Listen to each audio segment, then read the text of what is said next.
It's like a child who begs for something over and over and over again. And you're just like, fuck it, here, take it. I can't say no because you won't let me say no. People don't understand that that's why it's difficult to have boundaries in these situations. So they put it all on the person who is enabling when it's actually the other person who is manipulating to make the person enable. Boom. Welcome back. Thank you. To another episode of Till the Wheels Fall Off. I am Matt. I'm Paige. What does the recovery world get wrong when it comes to families, when it comes to spouses and partners, when it comes to relationships and marriages?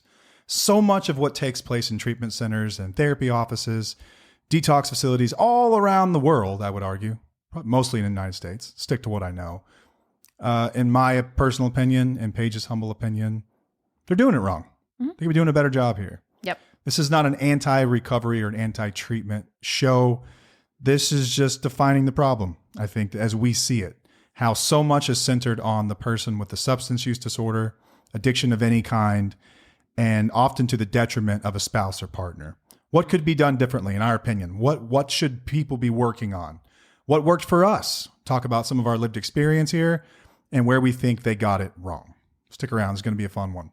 Hey, SoberLink's a sponsor of the show, and they have been an amazing one at that. If you don't know what SoberLink is, it is a portable breathalyzer device, but it's so much more than that. This thing is high tech. It has military-grade facial recognition technology so that you know the person testing on the device is the person that's supposed to be using it. If you're someone like me and you struggle with alcohol or drugs, well, really, this is an alcohol device, not a drug device. Excuse me. If you struggle with alcohol, I struggle with a lot of stuff, sorry. Speaking for myself. But alcohol, and you're trying to reestablish trust in your relationship and show some real accountability, volunteer and get a SoberLink. This is a great way to show the people in your life that are counting on you that you're serious this time. I ask people all the time, what makes this time different? What makes this time different? You'll often get a bunch of stories. Very seldom is there substance behind it. SoberLink can help you get there. They can, excuse me, it's my bedtime. They can help you get to the point where you're showing other people how serious you are about your recovery because you're showing them at testing intervals. It could be 1, 2, 3, 4 times a day, whatever it might be. You blow in the device, they get an alert, and it shows them that you're doing the deal. You can set up sober contacts. That's right. Your friends, your family, your sponsor, your therapist, whoever in your life you think you trust and can be involved in this with you, they get alerts whenever you test. It can also be used when it comes to separation agreements or custody battles. Extremely important to know that your children are going somewhere safe, right? This is a great way to do that. You can get these things written into your agreements. Imagine that. Imagine having the peace of mind that there's a device that's helping you advocate for your children whenever they go off and see their parent, your spouse, your partner, whoever it might be, right? That's an amazing way to provide peace of mind. SoberLink has been generous enough to give our listeners 50% off a device. That's 50% off a device. And all you've got to do is go to soberlink.com/wheels, enter your email address, and they will send you a coupon code. Again, that's soberlink.com/wheels. And thank you to SoberLink. If this is something you're in the market for, support the companies that support our show before you go somewhere else. All right, let's get this thing started. Yep. I'm actually looking forward to this one. Yep. How did this all come about? I had seen somewhere. I actually see this a lot of places, not just in our community, but even some people that I've worked with, and even some friends about how just like treatment centers or recovery therapists or even addiction therapists just kind of they get it a little wrong when it comes to recovery. They just get it wrong. It's all about the addict, right? Which is important, and I understand that. But a lot of the times they're not understanding the actual spouse's situation and their experience, and it kind of rubs them wrong. Yeah, I feel like people show up to treatment centers, partners, right? A family. Usually it's a family. Sometimes someone's in there an individual, but usually there's a family system. And they're showing up diagnosed before they ever walk through the door. 100%. We know that the person struggling with the substance generally has substance use disorder. They've got an addiction to something. But when it comes to the families, you're usually thrown into one box, and it's codependency. And enabling. Mm-hmm. You're codependent, you're enabling. Mm-hmm. You have these people-pleasing behaviors. Yes. And you're told to go to some 12-step programs. They're told that you're part of the problem. Yeah. That you're actually like, you have an equal part of the problem as the alcoholic or addict in your life. And that rubs spouses and family members wrong because they know deep down that they're like, no, this is not accurate. Like, yeah, I know I've got some issues. I know I've got some shit that I need to work on, but to actually put some of that blame or most of the blame on us is it's very harmful. It's actually harmful to us. Yeah. I just wonder where all of this came from. And this is my best guess at this, right? Is treatment centers, the industry is huge. Billions of dollars run through the treatment industry every single year. And like most industries, it's a results-driven business. Mm-hmm. And what are people after, right? If I had to ask people, I still volunteer at a treatment center, a big group. And if I had to ask the average patient, what do you want out of this? If it's a male patient I'm talking to, I want my wife back. I want my kids back. I want my house back. I want my job back. If I'm a treatment center and you're listening to your clients, your job then is to help them achieve that. Yeah. And it's not just, it's obviously they're saying, most of them anyway, I want to stop using this substance. This thing is ruining my life. It's running my life. I want to stop that. Mm-hmm. So like, great, we'll get you off the substance. We'll make all this stuff better. You'll be great when you leave here. We'll help you do that. Okay. In order to achieve that in 30 days with the family, it's just not going to happen. Oh, no. There's a long process of repair that takes place. Right. But they get people started usually with education for the families. Yes. And they run you through education. They run you through, some of it's biological, which is, I always loved those lectures. Those were actually fun. Yeah, it's interesting to understand how the brain works. With a doctor, Dr. Garrison, I believe is his name. And he was the physician on staff, and he came and he talked about the biology of addiction and how it affects the brain, the different parts of the brain, and how your loved one's brain is different than that of a normal person. How things can change, I'm not right? gonna go down that road. Neuroplasticity. When we talk about the disease of addiction, it's oftentimes what they're talking about. Okay. It's not, and again, when we talk about addiction as a disease, I think people get it twisted a little bit when they think of like things we traditionally view as diseases, like leukemia or something, like cancer, for instance, which is chaos, right? Cells mutating randomly. It's chaos. It's out of control. Addiction, think of it as the brain like a snow-covered hill.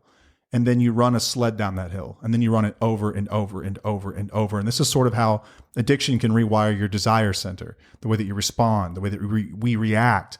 It's deep learning. It's habitual behavior over time and how it trains your brain to respond. And it is based on choices that you made. Yeah, incredibly difficult to break. And they show loved ones this, right? Okay. And then you're told, essentially, forget it all. Because this person has a disease, and you wouldn't treat a sick person that way. Right. So you just need to understand it more. And if you can understand it more, then you can forget it, not take it personally, move on, and begin to repair your marriage. Right. And then support the addicted person. Right. Support them. They're here to get help. So they need your support. They can't recover and they can't get sober unless they have your support, which we've talked about this before, that I know that it's easier if you do have support, but they're still invalidating the experience of the spouse and the partner and not giving them a voice to be heard, a space to be heard. They're not allowing them to say how they really feel. They're not allowing them to be angry, because they're saying if you're angry and if you're not forgiving, then you are going to harm their recovery. You are going to play a part in their relapse. And whatever else that might be. Yes. And I call BS on that. I don't think that's okay. So, and you're given very limited time usually. Oh yeah. I think, so I was in treatment in a very large, well-known treatment center for 30 days. And I think that we only had 2 sessions together that I can remember. Was it about you and 2? Me? Yeah. Sure. Let's say two sessions with the therapist. And then they had what was called the family education weekend, where it was a family education program. And you FEP. came in for 6 hours a day or something? No, I don't believe it was that long. Maybe it was 4 hours. I don't know, but it was It was the last Saturday and Sunday I was there. That's right. It was that weekend. I forgot, but I did have to come every Sunday. I had to come to a class an hour before we had our meeting together. We had visitation. It was visitation, so I would bring our child. Non-conjugal visits, by the way. Yeah, no, we didn't get any of that, but that's okay. I was not thinking about that. We had a 9-month-old. Is that a thing? Oh my God, I'm sure somebody makes that work. But so you would have to go to a meeting beforehand to kind of prepare you. Honestly, I don't even remember what was discussed in those meetings. I was just I'm ready to see him. I don't know. A reminder about what we were going through? I don't know. The changes we were trying to make. Matt, I have no idea what those meetings were about. It's been a while. I cannot even I could go through some of my paperwork, but I can't even tell you. I don't remember that shit at all. But I do remember part of the family educational program, which was a 2-day ordeal. So yeah, it was that Saturday and it was probably about 7 hours long. Like you said, we came in, we had our discussions. We talked about a lot about addiction. There was not much about what I had experienced at all. That's what I wanted to ask you. Do you remember at any point being asked about your trauma or your experience or what you had been through with me? Oh, no. But I don't think I could have answered it. Do you recall anyone talking about that stuff? No, it was all about you. And it was also about learning how to communicate better. And it was also about what do you feel like your life was before this? How do you feel like your life how do you want it to be? It was very generic. You had to write, if I remember correctly, you had to write a letter to the addiction itself. I don't remember doing that. You said that I did that. Do I have that letter? I remember the letter because it was being read to me. Maybe I recently saw it. And it was emotional. But I remember you writing a letter to the addiction itself. And it wasn't a letter to me. Once again, they're separating me from this addiction and saying, your addiction, I hate your addiction because... I don't think... I think if it did anything at all, they sort of set the stage for what takes place in a lot of 12-step especially, which is I have a disease. I am a sick person. I was not acting in myself here. And those things that happened to you, those weren't really me. That was my disease. But it was reality. If you were to break it down, I'm sorry, that's reality. It was real. What you did was real. Disease or not, I don't care. The actions, the behaviors were there. We overcomplicate it by putting it separating the two. I think that's actually more dangerous than to actually say, this is actually what you were dealing with. Let's see what we can do to move forward. What do you need in order to move forward? What do you need to make this change? What do you need to forgive? What do you need? But that's not what it was about. It's more about nope, you can't be mad. You can't be angry. You can't say anything about that because that was your addiction. And we're not going to sit here and say that everyone acts in their right mind when they're under the influence of substances. That's not what we're saying at all. I think what am I saying?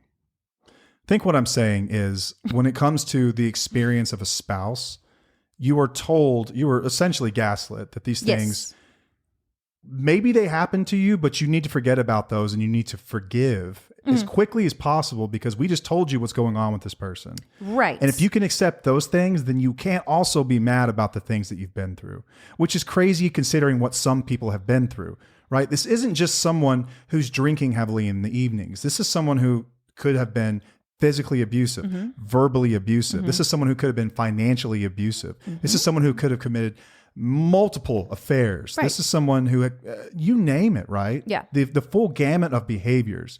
But we look at them and we put them in a box called addiction and it's untouchable. It's sealed and it's thrown out.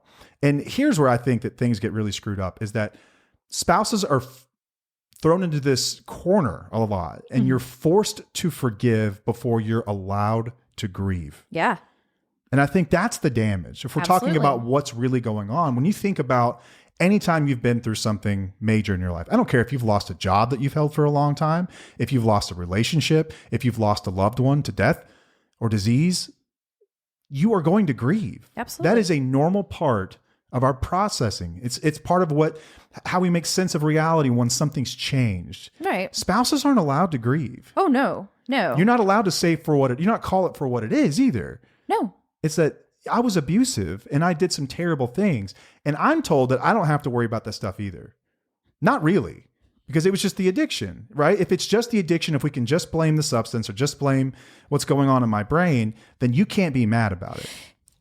I know that we talk about how Matt was an active addiction and how he was a different person, all this and that. But me in reality and the way that I think about those times, I didn't think of it as you being an active addiction. I just thought of you as this was just your asshole time. This was just a time that you were not growing up, that you were staying, immature and that you weren't doing the things that, a 25-year-old person should be doing. I don't look at it I kind of look at it as separate lives, but I don't put it in the addiction box. Mm-hmm. Does that make sense? Yeah, it makes perfect sense to me. Because I don't feel like I needed to do that. I didn't want to do that. I didn't want to understand too much of what you were doing and why you were doing it. All I cared was that what you were doing was not okay. I think, And correct me if I'm wrong here. I don't mean to cut you off. No, you're but fine. Didn't you also care that I took accountability for those things? 100%. Didn't that matter? You have to. The thing is that people don't understand now. Like let's go back to forgiveness for a second.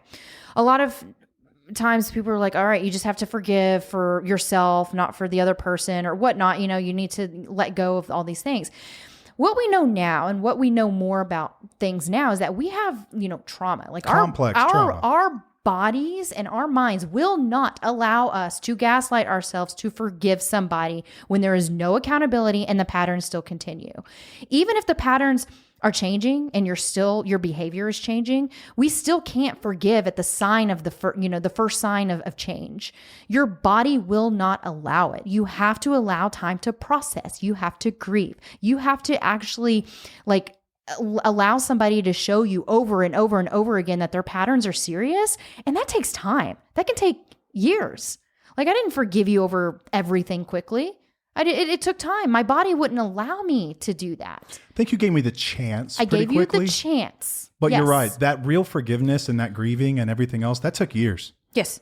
Let's be real. It takes years. Your changed behavior is what would make me forgive you. But in the recovery world, forgiveness is huge. It's like, oh, you have to forgive. You have to forgive him because it was the addiction. It was the substance. It was, they weren't in the right mind. There was trauma. And it's like, ooh, and a lot of us are like, oh, this doesn't feel right. Something's not right here. I can feel it in my bones. That is your gut. That's your instincts talking. That's your body saying, it's not safe to forgive yet. But then we're not allowed to not forgive because then we put shame on you. Yeah, I think what I see a lot of therapists and treatment centers doing, and I know that there's some amazing ones out there. Don't get me wrong. Yes, absolutely. Maybe this is part of their training. I'm not a therapist. This is not therapy. So this is just conjecture. This is my thoughts about the subject, is that oftentimes when they see a willingness for someone to forgive, it's followed up with an insistence that they forgive. And I think that there's a massive difference between being willing to forgive, which you were willing. Most people are willing to give someone a shot. Yeah. Willing. Yeah. Willingness just means I could see myself one day. I could see us happy again one day. But that's contingent on a lot of factors. That's contingent on me taking accountability, like full-blown accountability, ruthless. And not just talking. Right. Accountability is not just acknowledging what I'd done verbally. No. It's acknowledging what I'd done and then changing my behaviors based on the acknowledgement and the full depth and processing of what I had done. That's accountability. And maybe I'm oversimplifying this, but in my little simple head, it works this way. Let's say that you've got a massive amount of time with someone. Let's say it's 5 years where they're abusive and they're awful. And it's while they're in their active addiction. And that's changing your reality in so many ways. Absolutely. It's changing your idea about your assumptive world. We'll get into some of Dr. Porter's language about this. That's one of his terms. But the way that you perceive the world. Yeah.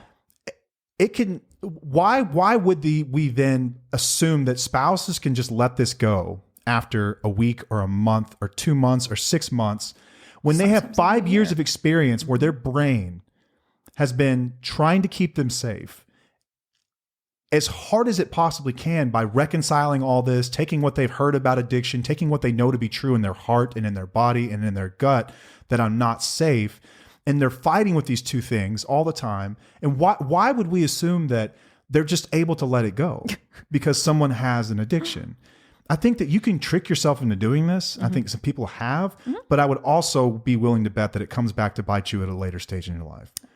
At some point, in my opinion, when I was saying I'm oversimplifying it, I think that you need to have equal or more time in safety before you can really start to make sense of the past and then start to let go of it. I think that's really good. And I know that things you will rebuild trust in small parts of your life. Like certain things, it's not going to be 100% trust. But if somebody in recovery is saying like, you just need to trust me because I'm doing better, that's a red flag automatically. It's like, what do I need to do in order for you to trust me? And I will do whatever the hell it is that you need me to do to make you trust me, and that's going to take time. And I love how you put kind of a timeline on that because we've discussed this before. You were in active addiction for 10 years. And I will say that it took about 10 years for everything to become unraveled. Everything, all of it.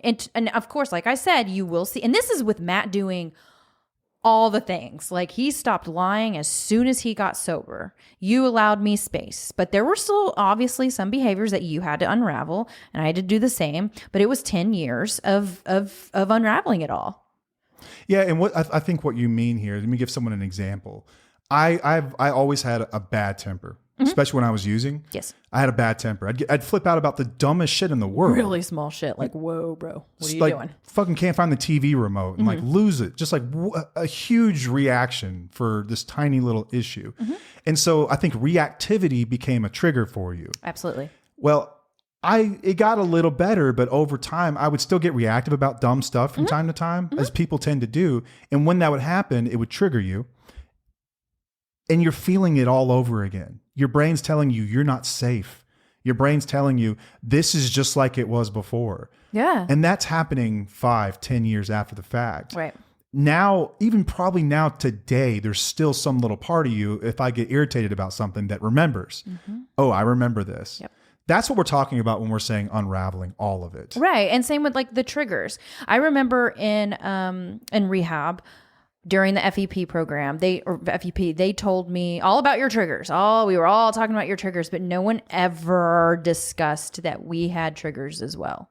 And those were something that we needed to deal with. Like, we had to figure out why we were being triggered. I didn't know that this was happening until way after the fact. And I'm like, fuck, why am I losing my shit over something?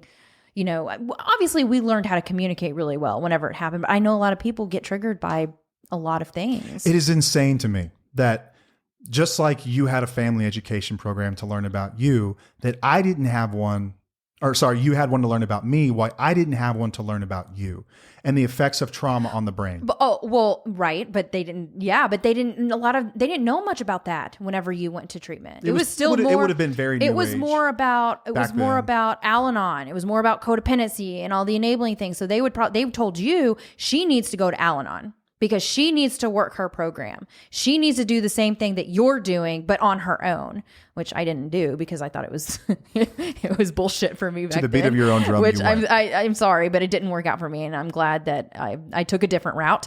And no shade to those who appreciate it and learn from it, but for me, I just don't think that was very beneficial. But instead, they didn't discuss what, like you said, what did you do to me? It was never discussed. The behaviors were not discussed. It was all about you and your triggers and how to prevent relapses and what to do if you feel overwhelmed. You call a sponsor, you do this and that, and it's just like, it was very overwhelming, but it still was like there was nothing about me and my experience. And I think that in the recovery world, this needs to change. Yeah, if you want success within your relationship. Yes, if you want success in it. You're right. Absolutely. If you really want to rebuild a relationship, this is required. Yes. It's not suggested. No. I think it should be required. Right. But I have to ask myself, why do they do this? Obviously, there's been an effect on the spouse and partner. And I feel like spouses, partners, and family members' experiences are sacrificed in favor of the addicted person. Mm-hmm. First of all, that's who's cutting a check on behalf of the insurance company. Yeah. That's what the insurance company's job. Cutting a check for, right? They're there to treat the addicted person. Right. But I don't think that they're doing people any favors when they do this. When I think about my recovery, what really, really helped me cement a new way of life was acknowledging all of that stuff and taking accountability for all that stuff with no excuses. Mm-hmm. No excuses. It was me taking full accountability, acknowledging the things that I had done and how it had affected you. Had I not known how badly it affected you, and this just came through our own conversations about this stuff, how was I ever supposed to really understand how important the work is? How was I ever going to actually understand how important recovery actually is if I didn't know how badly it affected other people? Yeah, that's been something I've been trying to say for a long time. It doesn't make sense to me. I feel like people are you're doing them a disservice. I know you're trying to make it gentle. I know that oftentimes you have to think of it like levels of care. Yeah. And I think of treatment almost like ICU. Like when someone's in ICU, let's just worry about the most immediate things right now. Absolutely. Right? They need to get clean and sober off their substance, they need to be shown some compassion. They need to be told that they're not bad people, that they're sick people. They can get better. You give them hope and things like that. But I don't understand why you can't balance some of that with this accountability piece, because that's what recovery is for the rest of their life. Right. That immediate 30-day period is a very short period of time to stabilize somebody, but I think it's also long enough to begin this coupled centered recovery. I think it's crucial. I think they focus so much on like keeping their side of the street clean and doing what they need to do and self-care and focusing on them and having, they don't even discuss like the marriage or the relationship or the way that their behaviors have impacted other people. And that needs to be discussed, even if it does bring on a little bit of shame. That's gonna, once they get out of rehab or get out of treatment and that stuff is not addressed, they're going to think that everything's just fine and honky-dory doo-doo, like honky-dory. Like, let's just, like, this is great. I'm sober, so everything's cool. This is, I have to go do the steps and then I'll get to the amends and everything will be great. That's another thing, is that some people will just get to the amends step and they'll apologize for very surface level things, because a lot of the times you don't even know what you did back. Like, you need to do living amends like for the rest of your life. But they think they get to that point and they're like, all right, we're good. Everything's great. I apologize for stuff. But again, it's the behaviors and it's going to take time. But I think that stuff needs to be addressed well in advance before they get out of treatment. Yeah. And then if you're talking about people that would go out and traditionally work sort of a 12-step program, which is very popular, but not everyone's doing that. Nope. I know probably many more people that get out and don't do any sort of traditional program, whether that's cognitive behavioral therapy, like a smart recovery type program, or any kind of just community therapy, like not therapy, but community support, like Life Ring or something like that. A lot of people are just going out with their own assumptions about what they heard from their therapist in the addiction treatment center, which is an advocate for one person generally. Yes. And that's the addicted person. Yes. They're going to make things simple on you. They're going to make things gentle. That's not real life, if we're just being honest about it. That's not the way that it works. That's not how you build relationships and you rebuild trust, is by everything just being super gentle and kind all the time. Yeah. It requires walking through some pain. It requires acknowledging some things that we're not proud of so that we don't repeat them. It's supposed to hurt, so you remember it, so you don't do it again. Yeah. That's my take on it. And I don't think that's masochistic. I don't think that's ugly or mean or anything else. I know some people may think it sounds that way, but I think it was a really important part of my healing and your healing. Yeah. I don't think that you ever wanted to see me hurt or feel terrible for the things I done and beat myself up forever about them. But I think you could sit here right now and say that you're glad that I acknowledged how badly I'd hurt you. And I am glad that I acknowledged how badly I hurt you, because it reminds me not to do that shit anymore. Exactly. It's a form of accountability, so you don't go back and do it. Like we see comments all the time when people mention how, addiction is just, I'm just hurting myself. I'm not hurting anyone else around me. I'm not doing anything wrong. And I'm like, that's the biggest lie that you can sit there and tell yourself. And I don't know if treatment centers or rehab facilities or therapists are telling people that. I'm hoping they're not. I've never heard that. I've heard a lot of things. I haven't heard that. I'm hoping, but when people are in active addiction, they will say these things like, I'm just hurting myself. I'm not hurting anybody else. That's a lie you can That's tell a complete yourself. bullshit. It is bullshit. If you are an addict, if you are using, if you are, you're hurting people. If you are, you're probably lying. You might be dismissing people. You're neglecting them. You are not taking accountability. Like, just be real. You are harming people, and that's not discussed, and it needs to be discussed, and it needs to be normalized in discussions with people. Yeah. So we had Dr. Jake Porter on an episode. He's been by far my favorite guest that we've ever had. Yes. And amazing. If you haven't checked out the episode, go check it out. He's also got some amazing content, which I will try to remember to link in this episode description as well. He did a talk at the University of Portland several years ago. He's lost a lot of weight since then. He looked great. He looks great now. Yeah. I didn't realize that he was a heavy guy at one time. Yeah. He looks great. But he did this talk about what healing requires. Okay. And he says that number one, it's safety and stabilization. So you cannot heal in a war zone. No. I would argue those early days or even in treatment is a war zone. Like, no one's healing in the war zone. Like, you can't grieve in a war zone.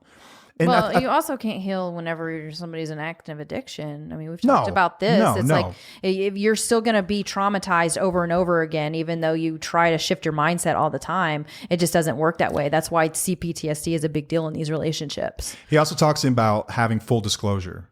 He recommends obviously professionally guided with a therapist or a counselor. Right. But full disclosure. We're going to talk about everything so that your brain can start to rewrite the story of your life. Yeah, because you have to understand that when there's full disclosure and they're telling you everything that happened, you are going to be angry and you're going to question your reality and you're going to question yourself. You're going to question who you are, because then you realize what happened in the past is not what you really thought was happening. Exactly. Dr. Porter in this talk, he talks about what he calls the your assumptive world. Yes. And I love how he defines or assumptive reality. He said both. Your assumptive reality, your assumptive world it's your internal map. We all have experiences throughout our life, and it sort of creates a roadmap. It's how we interpret our own life, our own world, based on our five senses and our experiences with someone else. It's your belief system about what's real, who you trust, and what your life story means. Betrayal, and this includes addiction, hidden addictions especially, blows that world up. Yep. Here's where I think we could run into danger of skipping grief, anger, injustice in favor of healing, like spouses are insisted to do, is that you never allow this process to really happen. You never allow the brain to say, I was wrong about this. It's going to happen one way or another. Yeah, right? it will. It'll come out eventually. You're sort of delaying it. You're delaying it. The brain says, if I was wrong about this, then what else could I have been wrong about? Yeah. And that's the natural assumption that the brain would make. Your brain's job is to keep you safe. Yep. That's what it's for. Yep. It is protect you, to keep pick you up alive, patterns keep to keep you safe. Yes. Keep you alive, keep you safe. Yes. So it's not just you don't just lose your relationship. You lose your sense of trust, your sense of memory, your sense of self. Mm-hmm. And that's why it's not just heartbreak. And so many people describe this feeling that they get whenever they go through this with someone. It's not regular old heartache. It's not regular old, he lied to me. It is the death of your identity. It's the death of the relationship's identity. It's the death of your partner's identity. Mm-hmm. So much of the stuff that takes place, this is required to heal. You have to go through this to heal. Yeah. You can't just pretend it doesn't exist, which I think is where the treatment world really fucks this up. Yeah, I agree. They just don't worry about it. Remember that thing we said about the disease? You gotta let it go. Right. Just forget it's about like it. They didn't know what they were doing at that point. It didn't mean anything. Don't take it personally. He said he was sorry. What do you want? Or he's here to get help. He's here to stay sober. So what else do you want? That's what you asked for, right? Yeah, that's basically it. So he talks about full disclosure, and then he says values-based boundaries. Here's the thing I have. Hold on, but let's go back to full disclosure for a second.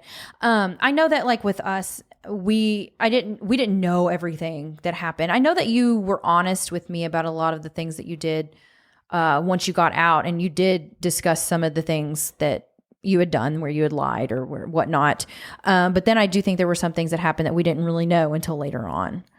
And then you'd have to like fully disclose it examples. Somehow. I don't know. I can't think of something off the top of my head. I'll just make an assumption here, and my guess it's things like, hey, remember that Easter when I was late? And I said I was at the office. Well, I was actually picking up drugs. Yeah, or someone who's probably like that. We never had infidelity or anything, but for people who've also been through that, they're also rewriting that part of their memory. Mm-hmm. I was actually with her. You know, when I was on my phone, I said I was talking to my boss. When I told you that I was busy, staying late at work, I was actually doing this. And it's like, fuck, like your whole world, like you have to grieve that. You have to grieve that whole situation. Yeah. And until you get all the files that you can start to make sense of. And then when I say the files, I mean the truth, until you get the real truth about all this. And this is about accountability once again. Yep. This is about what I wish I would have known day one to repair this marriage, to repair this relationship that I didn't know, that I assumed. What if they make the excuse of, well, I was completely blitzed and I don't even remember what happened that night?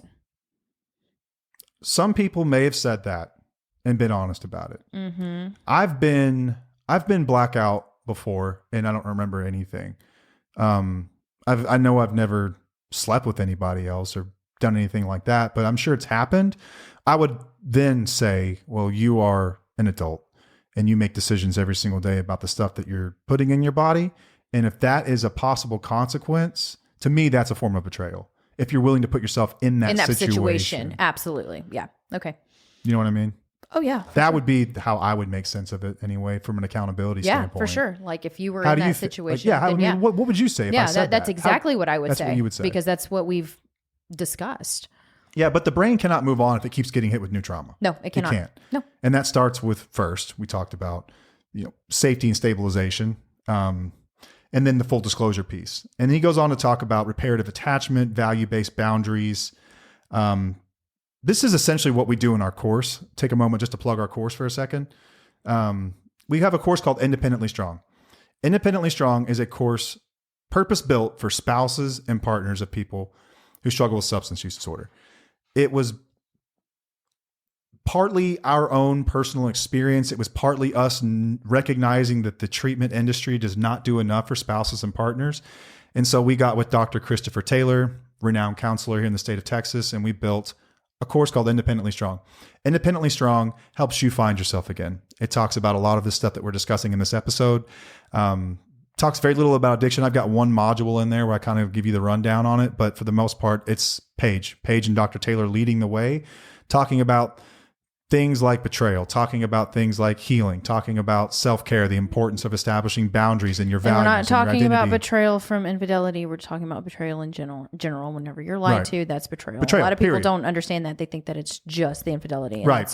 that's not accurate. Betrayal trauma is from being betrayed, like when somebody lies to you over and over again. Yeah. Anytime someone that you rely on for protection, emotional connection, safety becomes a source of harm through either addiction, anything hidden, lying, right? You are going to experience betrayal trauma. Yes. So we talk about that. We talk about trauma bonds, healthy relationship dynamics, what they look like, communication. So that we run you through everything that we experienced that helped us. That's what we do in the course. And what it does at the end of it, it helps you find yourself again. It's a great course. It's a great program, y'all. Gives you some firm footing on which you can make decisions. Our goal is not to help anyone leave a relationship. Our goal is to not insist people stay together.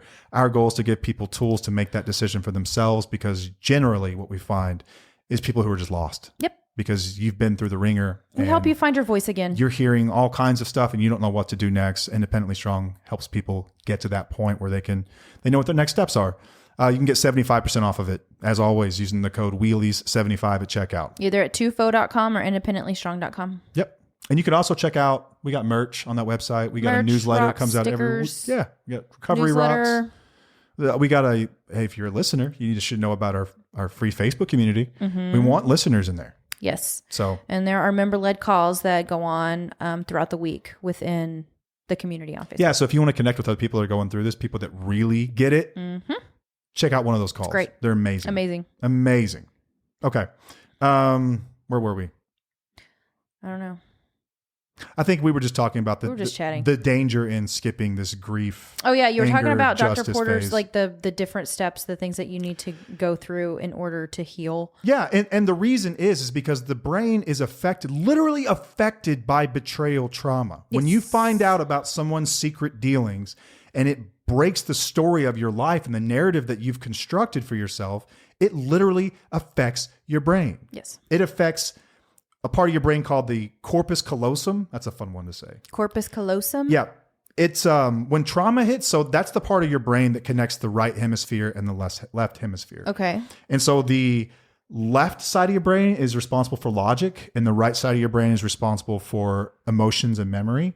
And when they're not syncing, you're not just remembering stuff, you're reliving it. These parts are not talking. So imagine if you just have your logic's talking over here without any color or anything else, it's rather disturbing. And so this physically happens to the brain when you've been through something traumatic like this. Yeah. The amygdala, which is the part of your brain it's the fight or flight part of the brain that detects threats. It is haywire.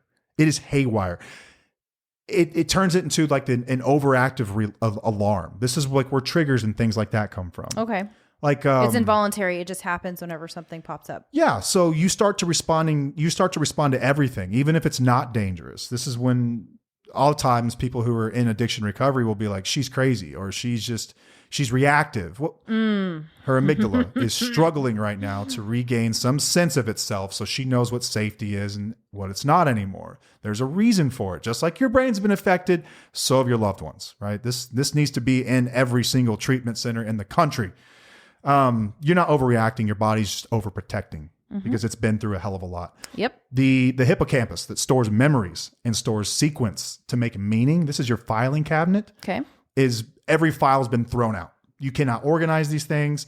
Betrayal trauma dumps everything out and it adds new painful files with no context whatsoever because you can't make sense of it. You can't place in your brain the story of your relationship or your partner or your life. We don't realize it, but each of us has a narrative about our relationship. And you may not even realize it, but you do. You've got a narrative. Imagine it is completely blown up. Yeah. People who've been through addiction like this understand what that's like. Yeah, it'll fuck you up. Completely, right? This stuff is happening in the brain. Yeah. Here's what we're told. You're codependent. You're just codependent. Yeah. You're enabling. You're asking for too much. You're too controlling. You react too much. You have too much anger. What else do I have? What else is there? Those are a lot of people-pleasing behaviors, lack of boundaries. Oh, lack of boundaries, like all these things. It's like, yeah. Whenever we're literally just trying to survive and we've been traumatized in a relationship by our most intimate partner who's supposed to be our safety person. Yet you're telling us that we're part of we're part of the problem. I remember talking to somebody who did work at a treatment facility. This happened last year. I was speaking with them and she was blaming the family members for somebody's... Oh, at the conference. Yes, for somebody's addiction. I was red in the face and I wish I would have handled it differently because I felt like she was completely misunderstanding a lot of things. Like I believe that she was an addiction therapist. Let me give her the benefit of the doubt for just a minute and let's just play devil's advocate. Okay. Do you think what she could have meant is unhealthy relationship dynamics in that home could have made things more stressful, triggering? No. That's not what she meant. No, it was like... I trust you. It was, she mentioned something about this person had loaned the addict some money and he spent it on drugs or whatnot. But the person thought that it was being spent on something else or rent. And she was like basically belittling the person who gave them the money, saying that, well, what do you think he was going to use it for? And da-da-da. It's like, you don't understand what addicts fucking do to people. I'm sorry. I'm going to go on a little rant for just a moment, but they're really good at what they do. And they will put you in a position that will make you feel crazy. And if that person is lying and manipulating, and it's like a child who begs for something over and over and over again. And you're just like, fuck it. Here, take it. I can't say no because you won't let me say no. People don't understand that that's why it's difficult to have boundaries in these situations. So they put it all on the person who is enabling when it's actually the other person who is manipulating to make the person enable. Boom. I think that's the best way I've ever put it. It is. Without a doubt, it is. I've been trying to articulate that for a while, but did that make sense? Yeah. Something else about some of these people that work in treatment centers, a lot of them are in recovery themselves. Yes. And they're trying to give back, and it's part of their recovery. It's part of their way to further the recovery mission. And I think it's very good work that a lot of these people do. Yes. But you have to also consider this. These people have only usually, anyway, in my experience, seen one side of the fence. Mm-hmm. They're surrounded by people who are in addiction. Yes. They are addicts themselves. And if they haven't been through proper education about betrayal trauma, if they haven't been through proper education about trauma in general, or accountability, like what's the quality of the quote unquote program, whatever that looks like for this person, that they're actually working, Yeah. Like that's the source of your information. Remember, this is a human being with their own ideas as well. Right. I think that they are educated on addiction and then and recovery in that aspect, but then they're also educated on codependency. Yes. And that's been the narrative for a long time. And I know that there are some treatment centers that are trying to do better. We've seen some people mention in our comment section on IG on how they're actually trying to change the term and not utilize the word codependency in recovery anymore, because these people are traumatized. It is not the codependency narrative that we need to be putting out there, because it's not healing. It's actually harming people. And that made my heart just like, I wanted to cry whenever I read stuff like that, because I'm like, oh my God, like people are actually making changes in the recovery world. But I've also seen a lot of the recovery centers still go down that old route of, here, you need to read this book. You need to look at addiction education. You need to look at codependency. You need to look at your enabling behaviors and all this stuff. They hand them these pamphlets and tell them to go on their way and go to meetings. And they're not gonna, people are like, this is not this is not right. This doesn't feel right. Something is not right about this. And I don't know what to do now. Like, where do I go? Where do I turn to? Because this is an actual facility that's telling me that I need to do these things, but it doesn't sit right facility. with me. Right. This is a clinical facility, right? Yes. We know that addiction has clinical basis. Yes. We know that it has pathological basis. Right. Codependency does not. No, it does not. You will not find it in the DSM. It is not a recognized disorder. It is not a disease, regardless of what some programs or books call it. It is not a freaking disease. No. It is a colloquial term given to a certain set of relational patterns. Yes. That are rather generic. Oh, yeah. And if you really Pages look and pages through of them, it. there's, Everybody has it. to some degree, for better or worse, Right. we've all got some of this stuff in us. Yeah. But it's misused and it's weaponized, and it's used as a way to sort of tamper your anger because, honey, you're responsible too. And you're like, Yes. you're a harmed person. You are open to hearing. You're like, am I? Yeah. Whoa. Okay. Well, I can't be mad at you if I'm responsible for it as well. And it's not to say two people can make a mess, right? I get it. I know that two people can make a bigger mess than just one person can. Sure. I know that sometimes there are patterns that play in and make things worse. Don't get me wrong. But when they say you're just codependent, I think what it's probably feels like, you tell me if I'm wrong, is that your pain is the problem. Your pain's the problem. Right. Yeah. Right. Like your anger is the problem. The way that you want more from somebody is a problem, which this is your partner, your life partner. Yes, I want more from you. God for fucking bid. I would like you to be an equal partner and, love me and care about me and not lie to me, Sorry. It's the least I could do, right? Yeah, seriously. Seriously. And I mean, we talk about codependency a little bit within our program. It's a little bit different than what you might see out there. We talk about what the behaviors that are caused from the addict. It's not necessarily something that we were born with. Sometimes it could be from childhood trauma, not always. Could be from childhood attachment, a million things. All that.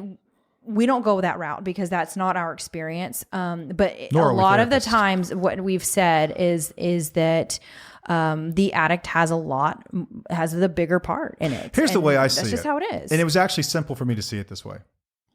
When I started day one, I looked at everything and I could see the 30,000 foot picture pretty clear. I'm like, to the degree that we have problems in this relationship, I'm responsible for about 100% of them. That's the way I saw it. Right. Like, really. I was like, I think about all the things that I could have said at the time that I had a problem with you. It's the way that she reacts. Okay, let's walk that back. Why does she react that way? Because I lie? Because I deceive? Because I manipulate? Right. Because I back her into corners? Because we've just done all this discussion about everything we just talked about, how her brain's been affected. And for me, that was actually good news. Not good news that I'd hurt you. God, don't get me wrong. No, but good news that you could change. That's it. That you could take accountability and work on yourself. Here's the way I saw it, was that if it's 100% my fault, then I'm 100% responsible for fixing it. That's the greatest news I've ever heard in my life. Right. Is that I can actually have an effect on your recovery. The same way you did mine, by being supportive, by having patience, by reminding me when I was doing the right thing and thanking me. You were doing all the things that you should have been doing. Like, you checked all of the boxes. You did not blame me. You came out a different person and you kept changing every day and proving to yourself and to me that you wanted this. And I let you, I did have that patience because I recognized that. And I had a little bit of, I still had a little bit more trust in me. to trust Just trust enough. you just enough. And I didn't that's and I sheer didn't luck. fully trust you either. It's not like, oh, I'm just gonna forgive you, because my brain wouldn't do that. Obviously, we've talked about how all my shit came out years later because I just gaslit myself thinking, all right, everything's fine, everything's good, cool. My body was not gonna let that happen. No. The codependency thing in general, I mean, the term itself is sort of born out of I think it started really becoming popular 80s, right? And yes. it was sort of born out of the 12-step movement. Right. Yes. Take that for what it's worth, right? It's a program written in the 30s by a stockbroker and his physician friend. I mean, that's what... Oh, the AA, the big book? Yeah. Oh, I mean, it was sort of born out of that movement. And it just really hasn't been revised. And if I feel like, and I'm probably out of turn saying this, but this is just something I'm identified, is if you look at the history of women's rights and the feminist movement and how we look at women now versus 1930 or even 1980 totally different. and what a woman's quote unquote place was in the home or in the relationship or in society in general. Yes. It does not shock me at all that this has been used as a weapon against women. Yep. And how this has been misused. And what it really does is it breeds shame in spouses who are simply trying to survive. Like, I'm not shocked at all, one bit, that it's born out of that same movement. Yeah. You know what I mean? No, absolutely. It's 2025 now. Yes. And we know a lot more than we used to. We know more about the brain. We know more about the nervous system. We know more about trauma and how it affects us and impacts us. And that's what's more important than that other stuff. That's why an addiction has evolved as well too. Like AA, Rapidly. like it's the whole discussing what it's about or whatever and how to recover. Like, I do think that there's some really old school recovery stuff that kind of needs to be updated. Like, the AA book needs to be updated big time. Somewhere there's some old timer like throwing shit across the room right now. Well, then you're obviously not working on your recovery properly if you're getting pissed off over something like that, but whatever. Yeah, I think about that whole movement, and don't get me wrong. I know that a lot of people have focused on codependency and maybe a 12-step program of their own that dealt with codependency or codependent type behaviors. And they have found a lot of healing and a lot of success. Right. And cool. Good for you. That's but great. I know a lot of people. I would still argue though. Go ahead. Sorry. No, go. I would still argue though, what you've really done is you've acknowledged the reality of the situation.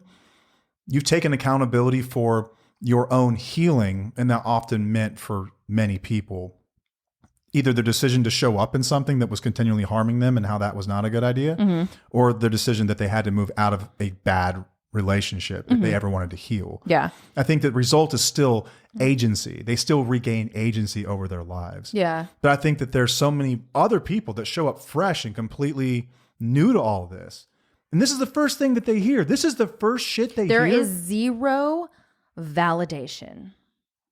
Zero validation is what I feel. I feel like there is no validation for their experience.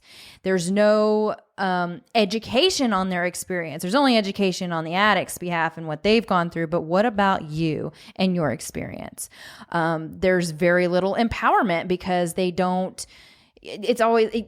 You can't leave because then they might relapse. Like, they're putting that shit on you. And I'm going to sit here and tell you that you can do whatever the hell you want. It doesn't matter. They're going to do what they want. You don't have to sit around and wait for all whatever you need them to do to make sure that they do what they do. You need to do whatever protects you and your children. But it's more about like, okay, you need your own recovery to heal from your codependency. And it's so much deeper than that. There's so much more to this than that. And it starts with being validated.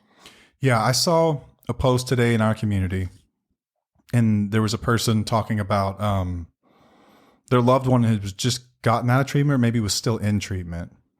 And they were basically told they needed to learn more about addiction to understand it better. You need to understand addiction better before we move forward.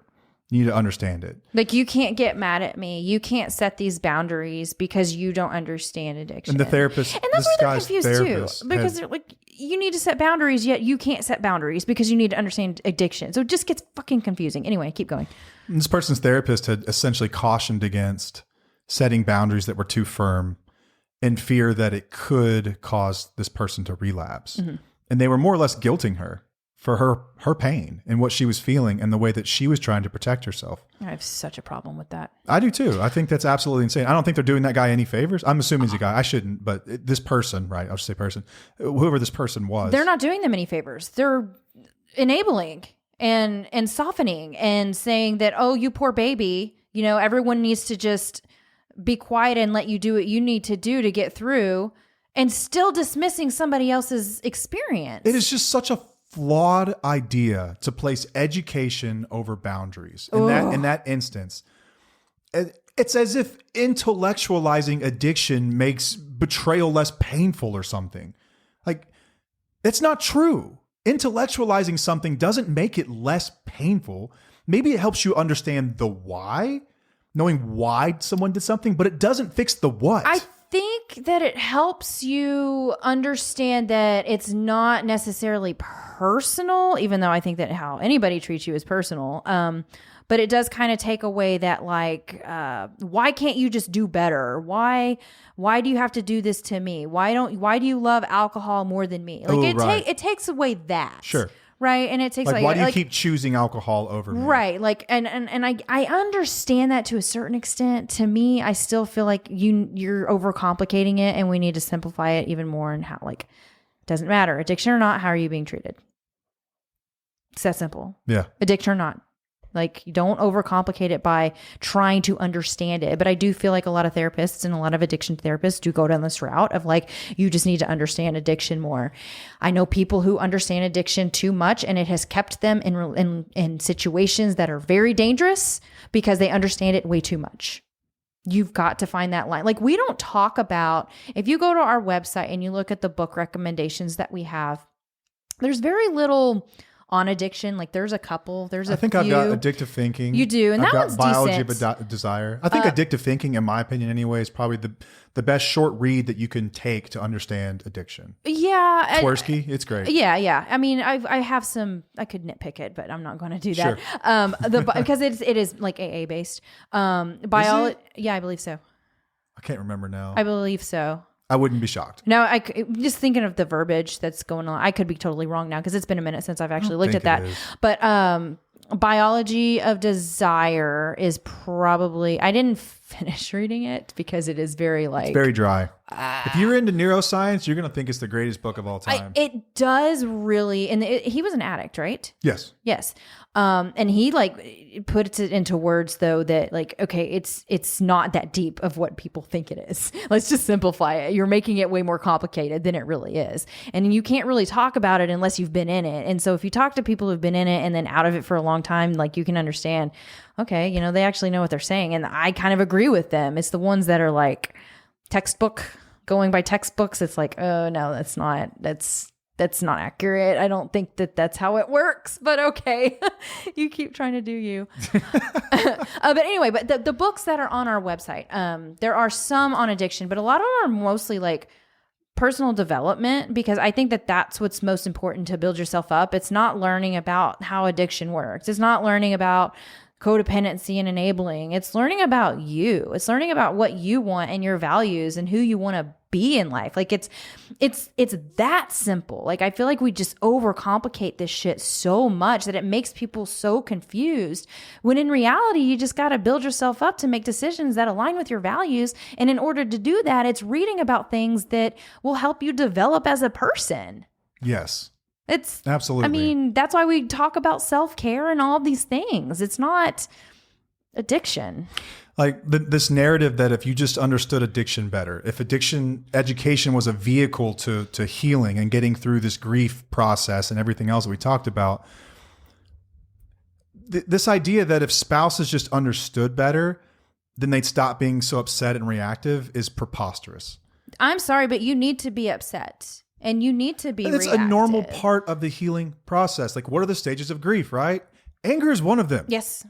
You're going to grieve that. You're going to be angry. And you should be angry. Like, It doesn't just why mean are we- sad, right? And I'm not talking about being aggressive. And I've said this multiple times because there is a way to be angry and not being an asshole. You know, like we don't need to be aggressive towards people whenever we're angry, but we do need to be angry, and it's okay to voice it in a way that is healthy. And if they don't like it, then that's on them. I'm sorry, but that is their problem. And they are not doing recovery properly if they're not allowing you to be angry at first. There's a way to express yourself that is non-judgmental, non-critical. Yes. It's just expressing how you feel about something. Right. And it's every adult's responsibility to take that and listen and empathize and validate it. Yeah. If you want to be in a relationship, you've got to learn how to do this stuff anyway. What better time to learn than now? Right. But I don't understand why that's the thought. When someone walks into a treatment center, what are we going to do for their wife? Well, let's just teach them about addiction. That'll make them stop being so upset and so reactive. Or the alternative, what about this, guys? What if we took accountability? What if we created a safe and stable environment? What if we disclosed everything? What if we held space? What if we validated their feelings?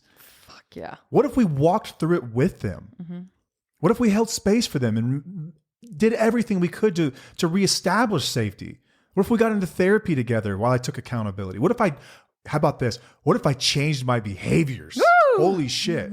Why is it just addiction education in a fucking book about codependency? Then you are on your way. Yeah.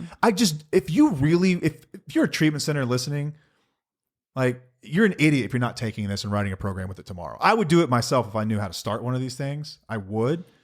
Take our program. We have a program. Like, yeah, we can help and you with that. And it doesn't just help the partner. Sometimes it helps the person partially by me, an addicted person. Yeah, it can help both parties. It can help. It can go with if you're still in the relationship, if you're out of the relationship, whatever. It still helps you. And it helps the addict, take accountability and hold space for somebody. Yeah. Like, it's not that difficult to hold space, but everyone gets so damn defensive when you start talking about things that have happened. And I know that the first year is really...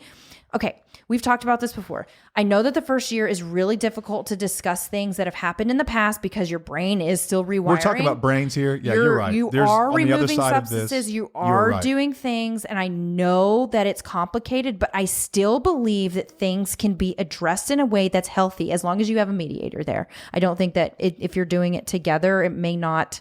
Depends on the person, but yeah, I would agree with you. You probably need to have a pro. But you probably need to have somebody to have these conversations.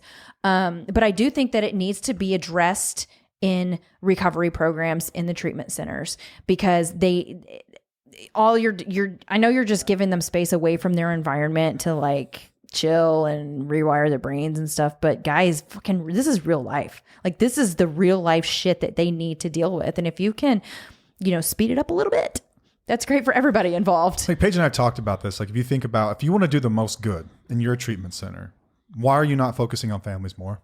And if you just say in a different way, because they think of when they put families involved, they're doing it as a way of like, okay, well, you're enabling the addict. What is your part in this? We need to change it. You have someone in your office with a complex brain injury, just like the addicted person, right? But they're not treated as such. No.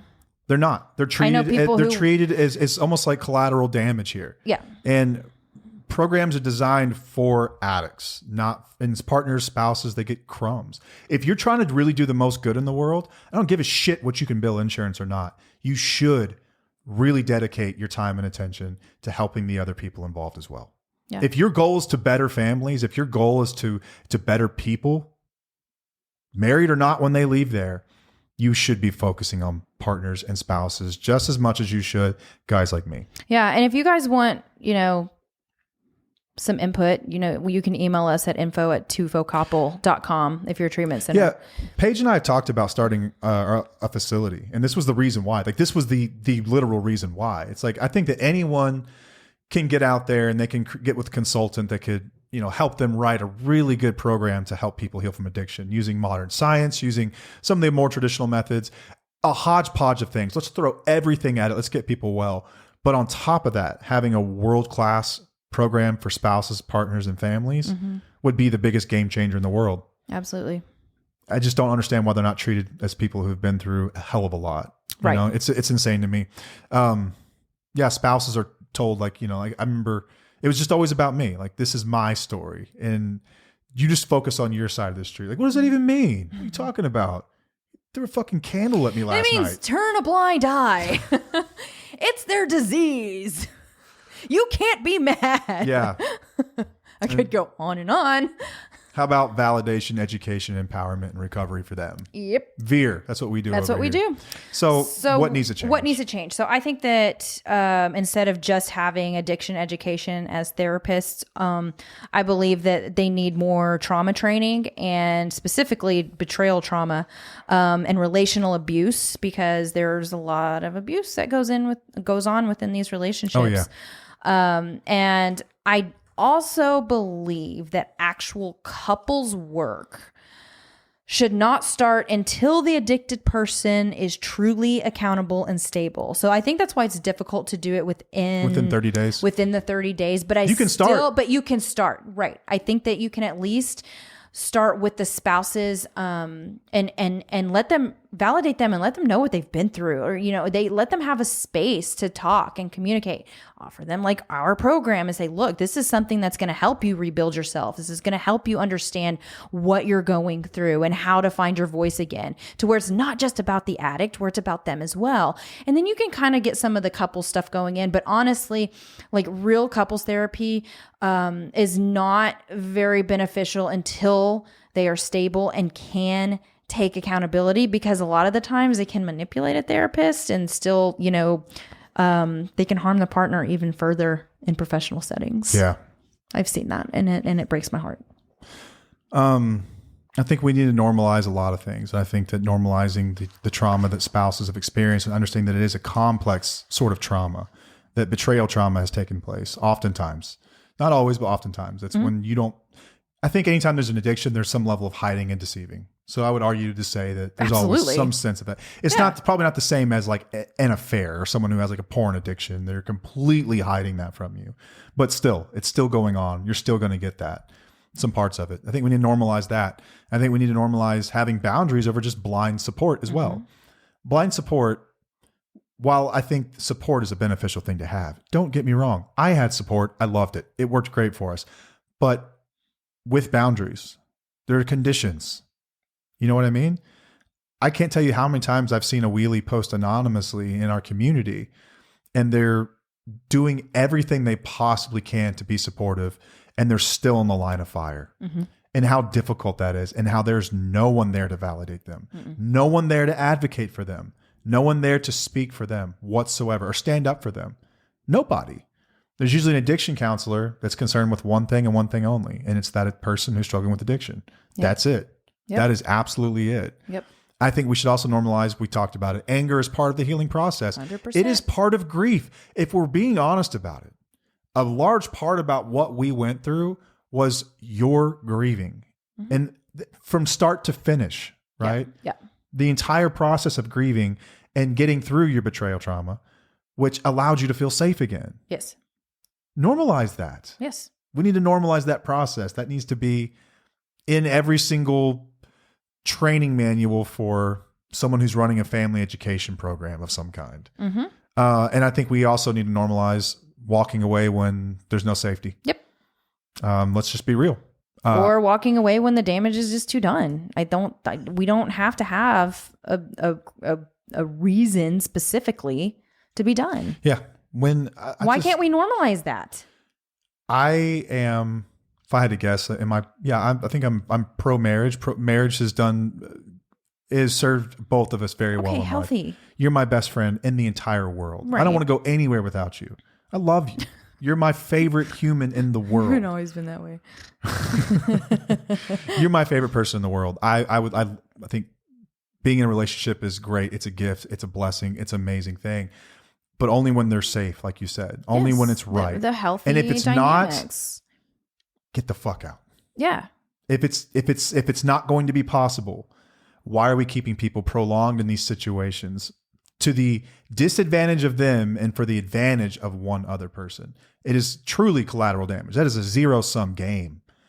And we look over that like no big deal. We look at these people that come in, spouses and partners, like, yeah, They don't really care what you've been through, what you've experienced. We're not here for you. We're here for them. Yep. We're going to get them right. And then maybe one day you'll get what you had coming. Ooh.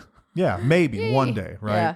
So I hope, if anything, this is a validating episode for people. This is our take, right? We are not therapists. We are not professionals, professional yappers maybe, but we are. I don't know. I think we're professional. You going to call yourself pro? Experts in the sense that we know what the fuck we're talking about. I'll put it that way. All right. Yeah. Fight me on that. Argue with me all day long. I would love to have a debate about it. Yeah. Would love to, about what I think should change. But you're not broken. You're not too much. You're responding normally. I think responding very normally to a very, very painful situation. Yep. I think that's the most reasonable way you can put it. And you're not crazy for that. So if this has been helpful to you and you know someone in your life that could maybe benefit from this, share this one out. Let people know it exists. We'd love to get more people hearing this episode in particular. We haven't done one of these in a while. Sort of a rant episode, but I hope it's been helpful for people. I really do. I think that's it. It's been fun. It is late at night and we waited to the last minute to get this one done. So I've got to edit and get this thing out to you guys so it hits your ears tomorrow. So in an hour. Thank you for joining us. Till next time, I am Matt. I am Paige. And we'll see y'all. Bye.